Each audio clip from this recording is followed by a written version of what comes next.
Good morning, everybody. Today's class is about introduction to cardiovascular system, composition, and functions of the blood, contents in the cardiovascular system.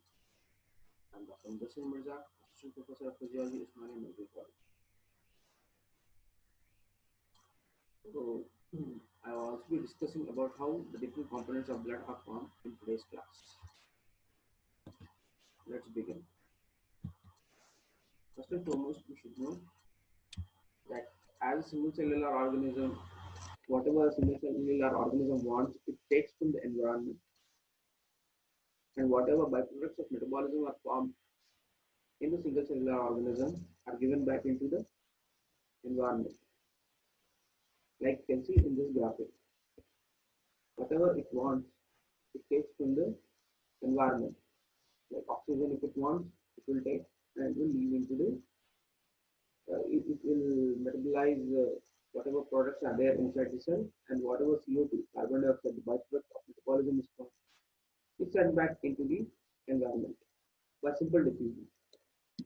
But as we have grown as a multicellular organisms, you can see here from single cellular organism to amphibian to insects to echinoderms, and then to fishes, and then to uh, mammals.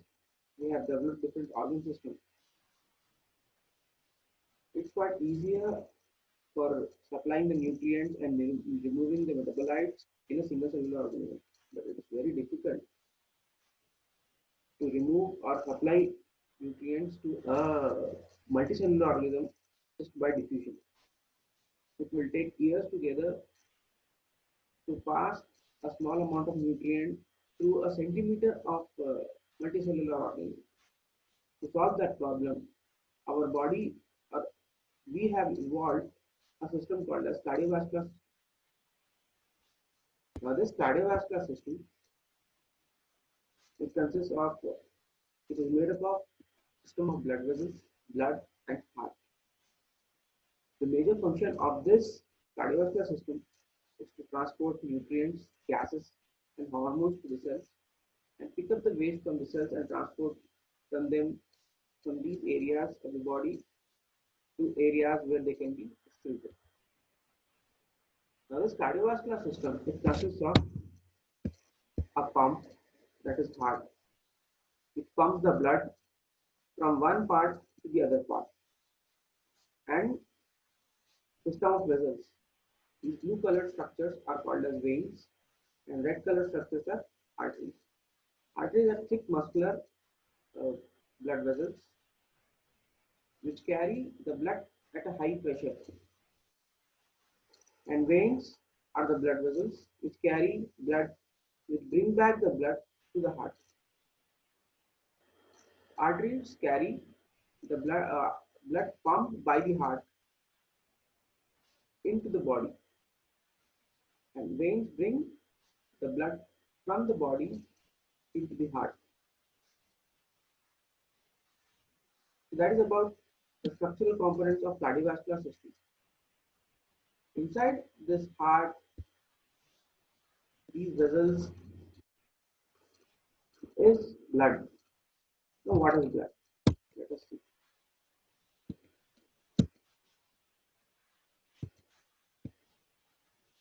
Blood is a fluid connective tissue which transports substances, mainly nutrients, waste products, respiratory gases, from one part of the body to another part of the body, and maintains homeostasis and provides defense to the body. So that is the blood. Blood is a fluid connective tissue which transports substances from one part. For example, it carries oxygen from the lungs, which receives the lungs receive the oxygen from the environment. From lungs, the blood carries the oxygen to the heart. From from heart again, it is pumped to each and every part of the body. So that's how it carries the oxygen from lungs to each and every part of the body. Likewise, nutrients, whatever we eat, are digested and absorbed by the blood from GIT and transported to different parts of the body. So that's about blood. In today's class, I'll be discussing the topic, the lesson. Today's lesson is following Headings, introduction, composition, composition of blood also.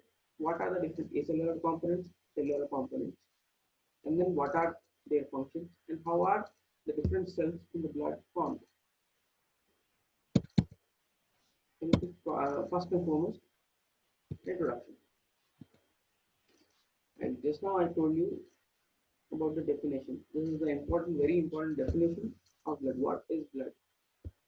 The blood is a fluid connective tissue which transports substances from one part of the body to another part of the body and maintains homeostasis. And it also provides defense to the body. Now, this blood or fluid connective tissue is powered by pumping action of heart. The heart simply acts as a pump, which is a basic pump. It is not a continuous pump. What are the physical characteristics of the blood? And you will see. Study of blood is called as hematology. And you might have seen in all the hospitals there is a hematology lab, histology lab. So in the lab, we'll be studying different components of the blood. So what are the different physical characteristics? Let us see. Color. Color of blood is red. Everybody knows. Volume 5 to 6 liters. pH 7.4 and specific gravity 1.050 to 1.060. Now, to study the components of blood, this procedure you will be doing all the paramedics, nursing staff will be doing this procedure commonly. Basically, to know the components of whole blood, what is done is amount of venous blood is taken, as you can see here on this man's hand. Tourniquet is bound, and from vein certain amount of blood is taken, and this certain amount of blood taken in tissue is subjected to centrifugation at about 3000 rpm for about 30 minutes, and at the end of 30 minutes you will see that all the components of blood have separated.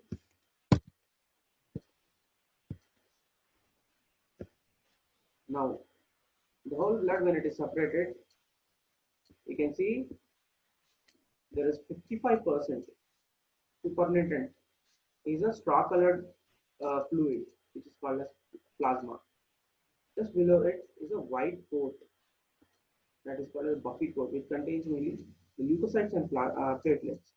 The lower settled part, lowermost, the heaviest part in the blood is erythrocytes, which constitutes 45% of which constitutes 45% of whole blood.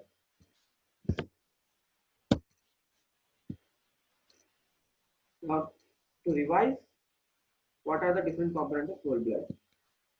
Whole blood can be divided into non-cellular component, which is plasma, and cellular component. Cellular component can again be divided into three types of cells: RBCs, WBCs. WBCs again divided into granulocytes. Granulocytes are again divided into three types, that is neutrophil, eosinophil, basophil, and agranulocytes. Agranulocytes can be divided into lymphocyte and monocyte. The last cellular component in the blood is platelets. Now, what are the components of plasma? This slide summarizes the composition of plasma. This you will be getting, this you should know by heart. We will be dealing with patients in our whole life. So you should be knowing what are the different components of plasma. We will be several types of treating several conditions. For diagnosing several diseases, we'll be n number of times we'll be taking the samples of plasma or serum and examining them. So before going to what are the disease conditions, we should know what is normal. So normal plasma in the blood is in the whole blood it is about 55%. It's a straw in color. Just now I told you when it is centrifuged, the supernatant form is straw colored plasma. Now in this plasma again 91% is water. Remaining 9% is solids, gases, and plasma proteins. So what are these solids? Solids are glucose, fats, and non-proteinous, non-nitrogenous substances. Non-proteinous, non-nitrogenous substances. Inorganic substances in them are sodium, potassium, calcium, magnesium, chloride, iron, phosphate, and copper. Gases found inside the plasma are oxygen, carbon dioxide, and nitrogen. Now, another component of solid components of plasma is plasma proteins. They are of mainly three types: albumin, globulin, and fibrinogen. Now, one important thing you should know before you go to clinical medicine, where we'll be diagnosing different conditions and treating several patients, is in the clinics will be the doctors will be ordering serum levels of different things. For example, serum level of electrolytes, serum level of gamma globulins, serum levels of some toxins to diagnose different conditions. So plasma is different from serum. So what is serum? Serum is plasma minus clotting factors. Plasma with clotting factors is plasma. Serum with clotting factors is plasma. Whereas plasma without clotting factors is serum. Okay. So any doubts still here? You can comment in the group what we are saying. Coming to cellular elements. Cellular elements, just now I said, these are red blood cells, white blood cells, platelets. You can see in this graphic. Now, how this plate is ready is by this whole thing is stained with Lisa stain or Leishman stain. When we stain the blood taken on a slide with Leishman stain, we can see different cells. Now, these nucleated cells are WBCs. These non-nucleated disc-like structures, what you are seeing, the pinkish orange color structures, are RBCs, non-nucleated structures. And here's fine dots, collection of fine dots, mauve pink color structures are platelets. First and foremost, the most important cell that we are going to see, or what we are going to learn is RBC. RBC is oxygen transporting cell. It consists which doesn't contain any nucleus or mitochondria. It contains only hemoglobin. The hemoglobin content of RBC is 280 million molecules. Coming to physical characteristics, you can see here this is a disc-like structure, round disc-like shape. It has got the disc-like shape, which is about 7.5 microns in diameter. Inside here in the cut section, you can see here it is biconcave. It is depressed in the center and swollen in the periphery. So it is a biconcave structure. Now this biconcavity, it gives advantage of having 30% more surface area. So when surface area increases, it can carry more and more oxygen. So RBCs are simple bags of hemoglobin which carry oxygen from the lungs to the tissue. It mainly contains hemoglobin, the oxygen carrying protein. Now each RBC contains 280 million hemoglobin molecules. Next important thing is about its normal count. Females have 4.3 to 5 million cells per cubic millimeter. Males have 5 to 6 million cells per cubic millimeter. That's normal count. That is normally we should remember. If it is less than that, it is termed as anemia. These RBCs are manufactured or made in bone marrow, in the long bone marrow, particularly in cranial bones, ribs, sternum, and vertebrae. In the red bone marrow, immature RBCs are present.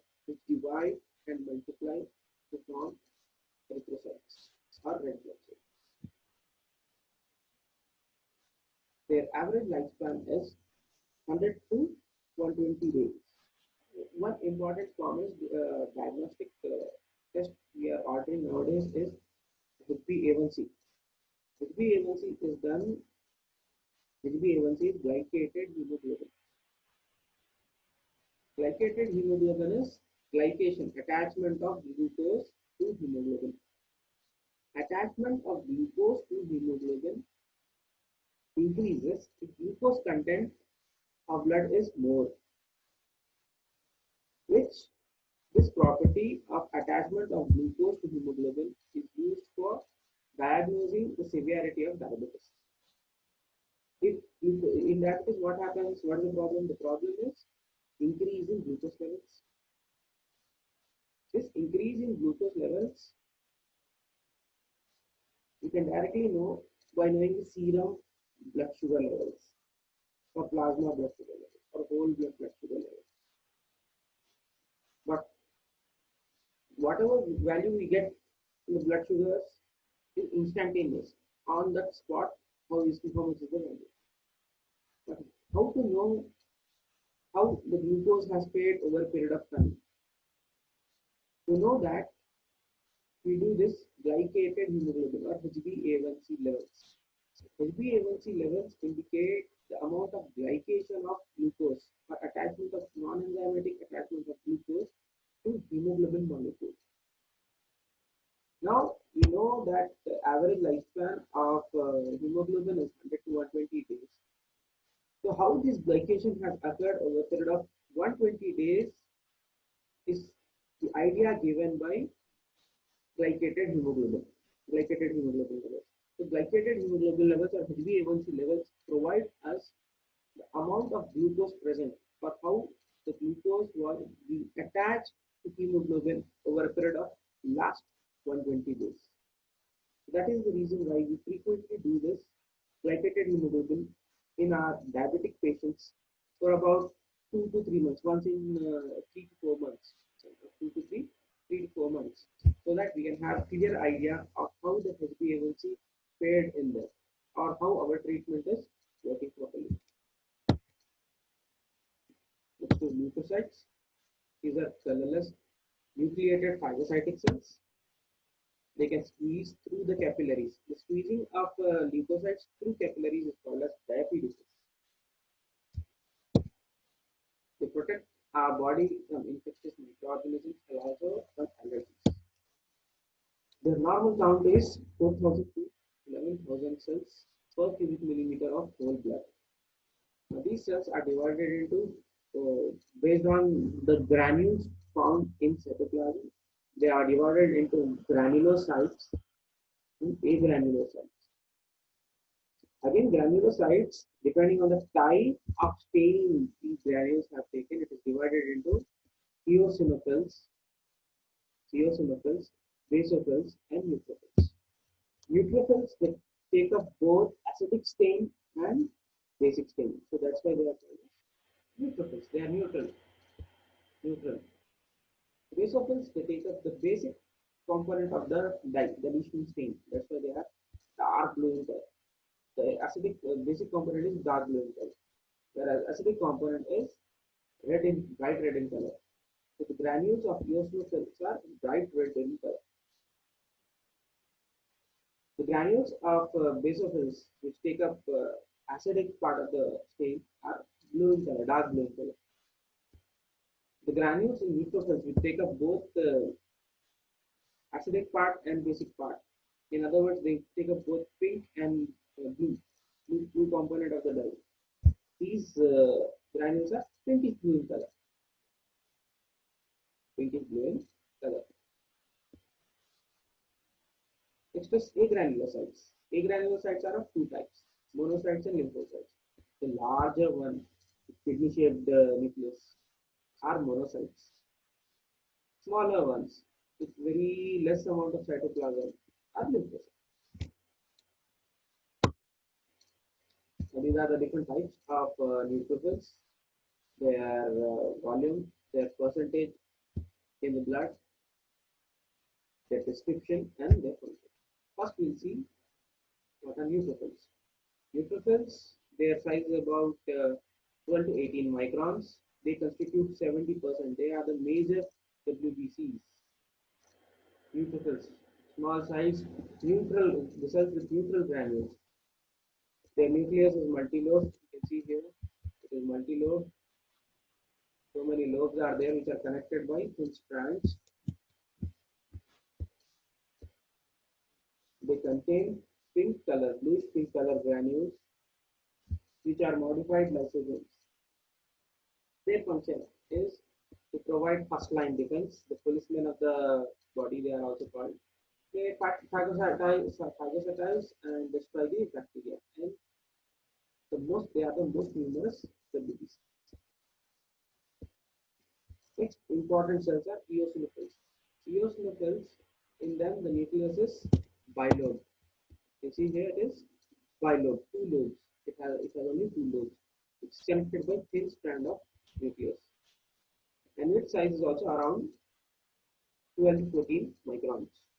It contains thick, you can see here the red dots. These are the red dots which are bright red in color.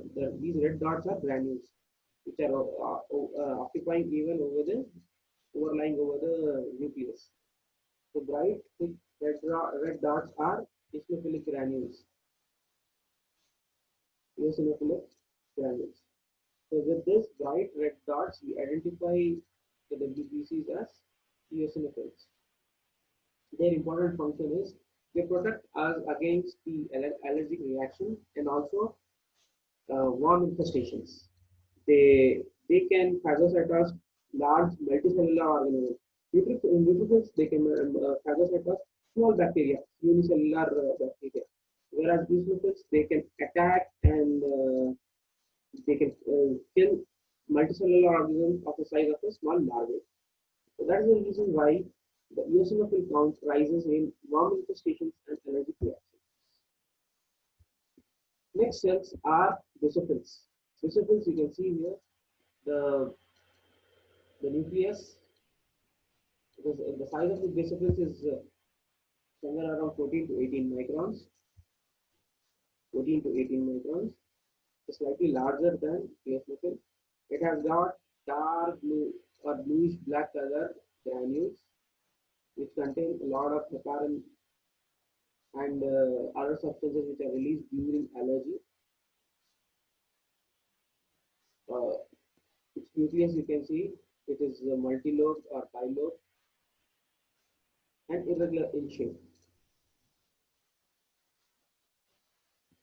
Neutrophils are 50 to 60 to 70% of whole blood cells. Eosinophils are 2 to 4% and basophils are less than 1%. So that was about granulocytes, their percentage, their amount in the blood. So amount of neutrophils in blood is 60 to 70%. Eosinophils is 2 to 4%. And basophils is less than 1%. The least amount of granulocytes, so the least amount of WBCs in our blood are basophils. Now coming to agranulocytes. Largest among the cells is monocytes, which are about 20 microns. And you can see here the cytoplasm is pinkish, having ground glass appearance. Even though it is called as agranulocyte, you can see its cytoplasm is ground glass. Whenever the glass breaks and you see the ground glass appearance, that is hazy appearance, not transparent or not clear. That is ground glass appearance of the cytoplasm, and the nucleus is there. It's very large. So that is monocyte, which is having a diameter of about 20 microns. This is also around 20 to 30% of cells of WBCs. Its main function is phagocytosis of larger bacteria. It also phagocytoses the neutrophils containing several bacteria. So the main function of monocyte is phagocytosis. Next is lymphocytes. Lymphocytes, they are again a size of 12 to 14 microns. They are 20 to 40% of WBCs, 20 to 40% of WBCs. You can see here the nucleus occupies almost all the cell. The nucleus occupies. The cytoplasm is very clear. Again, they are of two types, B lymphocytes and T lymphocytes. Their main function is to produce antibodies against the microorganisms so that they can be attacked by phagocytic cells like monocyte and neutrophils.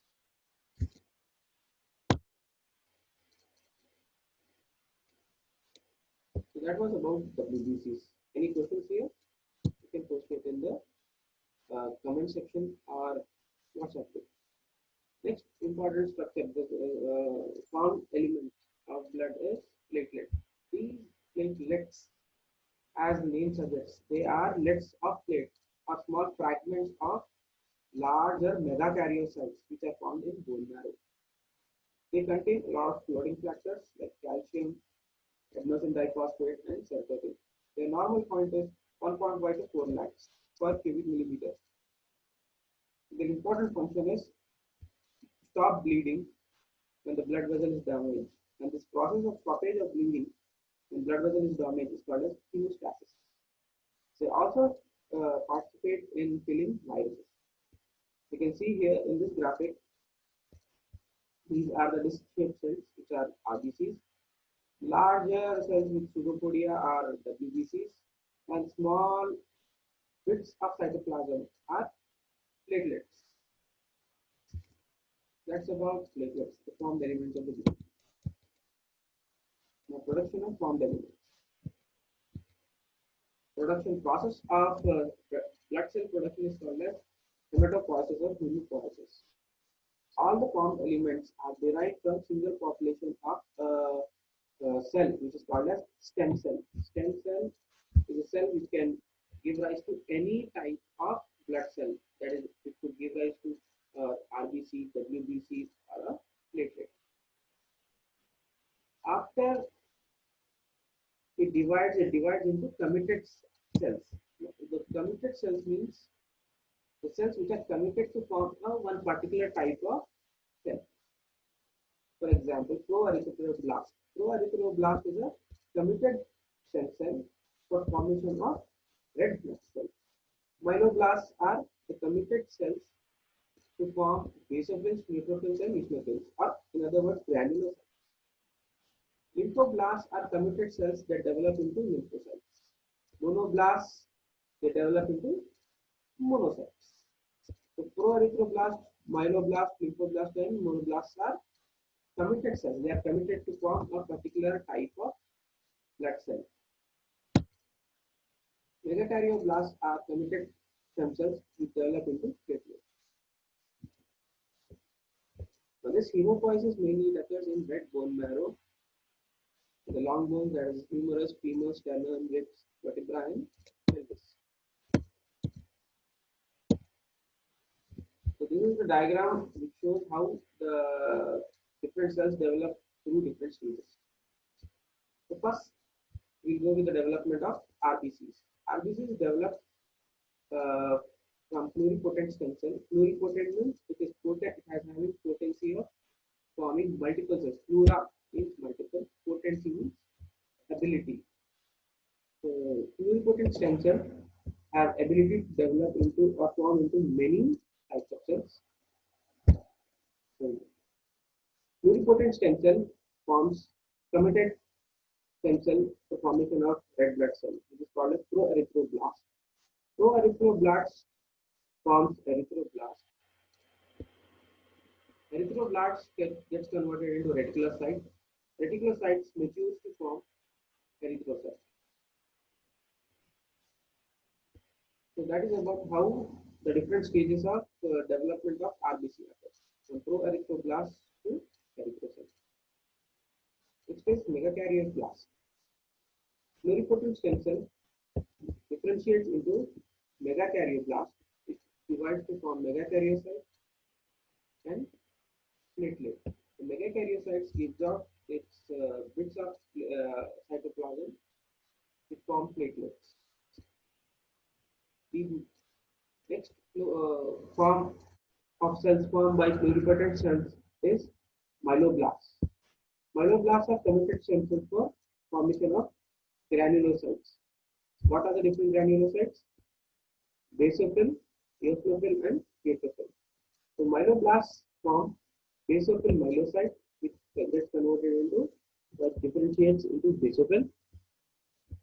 Myeloblasts also forms eosinophilic myelocyte, which differentiates to eosinophil, and neutrophil myelocyte forms neutrophil.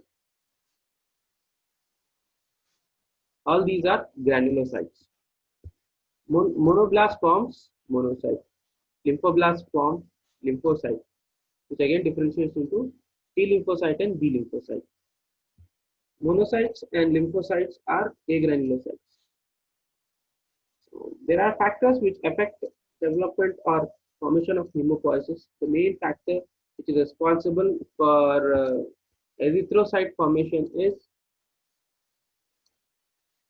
erythropoietin. Erythropoietin is released whenever there is excessive hypoxia. That is one of the main factors. Other factors which influence the development of blood cells are amount of vitamin B12, folic acid, and iron. So if iron content or B12 content or folic acid content is reduced, it leads to a condition called as anemia. It's called as nutritional anemia. So that was about hemopoiesis, how the different factors affect it. Next, coming to red cell turnover. Red cell, you can see here how it is getting turnover, the amount of hemoglobin, how it is reutilized, so that the less amount of hemoglobin, whatever we have, it is recycled for formation of red blood cells, and its usage is optimized. So first, the RBC is formed in bone marrow, which is released into the circulation. 90% goes into the blood, stays in blood. After about 120 days, it is destroyed in reticular endothelial system, that is in macrophages or spleen. Then after destruction, the bilirubin formed from the heme. The RBCs, they contain mainly hemoglobin. So the hemoglobin is again phagocytosed or digested to form amino acids and heme. From heme, iron is released. This iron is transported back to bone marrow for again resynthesis of hemoglobin in the RBCs. And then remaining component of heme is converted to biliverdin, biliverdin to bilirubin. Bilirubin passes through liver, and from liver it is excreted into large intestines. Small amount of bilirubin derived products. Bilirubin again gets converted into urobilin and stercobilin. Urobilin is absorbed into circulation, which is released or eliminated in urine, which gives the urine a yellow color, urobilin. The next component formed from bilirubin is stercobilin, which imparts yellow color to feces. So bilirubin is excreted through kidneys and feces. So that's how the different components of RBCs are recycled. The iron component is recycled for formation of new RBCs, and amino acids also recycled, whereas the hemetin component, heme component, the non-iron component of heme is converted into bile, bilirubin, and excreted. Next, coming to functions. Functions can be grouped into three: transport function, regulation function, and protection. As we know, it transports respiratory gases to and fro to the lungs. The blood, which contains the formed elements of the blood, one of the important components is RBC. RBC contains huge quantity of hemoglobin, which carries oxygen from the lungs to the tissues, and from tissues, blood carries carbon dioxide to the lungs, where it can be excreted. Next important transport function is carrying the nutrients. Whatever food we eat is digested into simpler components And these nutrients, they are taken or absorbed from the intestines into the blood, and in the blood they are distributed to different cells of the body. Blood also helps in transport of hormones from endocrine glands to the target tissue, and also they help in transportation of metabolic waste, whatever are formed by metabolism of nutrients inside the cells to the organs of excretion. What are the different organs of excretion? The kidneys, from where the metabolites can be excreted, and also lungs, from where they can be exhaled out. Next important functions observed by blood is regulation of pH.